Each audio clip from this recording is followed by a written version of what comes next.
Hey Savannah, Ben Bloomley. Welcome back to another episode of House. Today, this update is really specific for the buyers of real estate in the Savannah metro market region. That's the one that I want you to really focus on. The past year, you've heard, possibly seen it on the news in regards to the National Association of Realtors with the big lawsuit.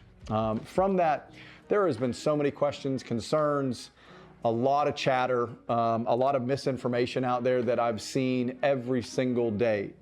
But now, it being August 2024, I wanted to give you this update as of August 18th. August 18th is the date that I want you to kind of mark on your calendar if you are a buyer in this market.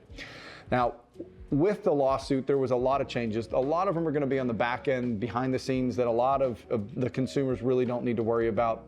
But the one thing on August 18th that will change, this is an absolute law change from the National Association of Realtors and the Georgia Association of Realtors, is that if you are going to buy a home after August 18th, a local real estate agent will require you to sign a buyer brokerage agreement.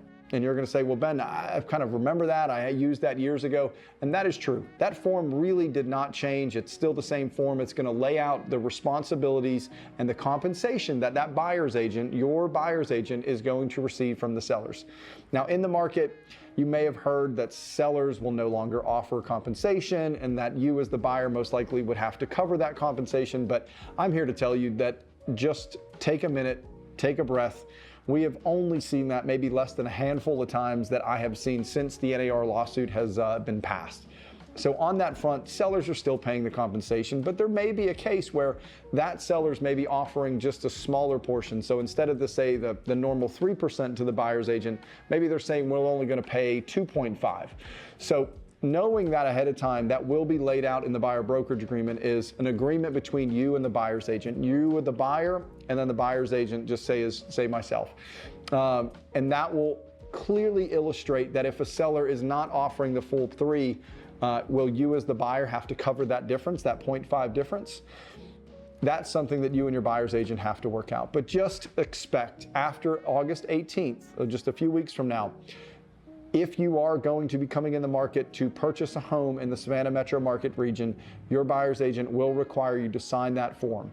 But again, ask questions, find a good company, call one of our Seaport real estate agents to go over that process. But in all things and with everything out there, just take a minute, take a breath. There's nothing really overly concerning in my opinion.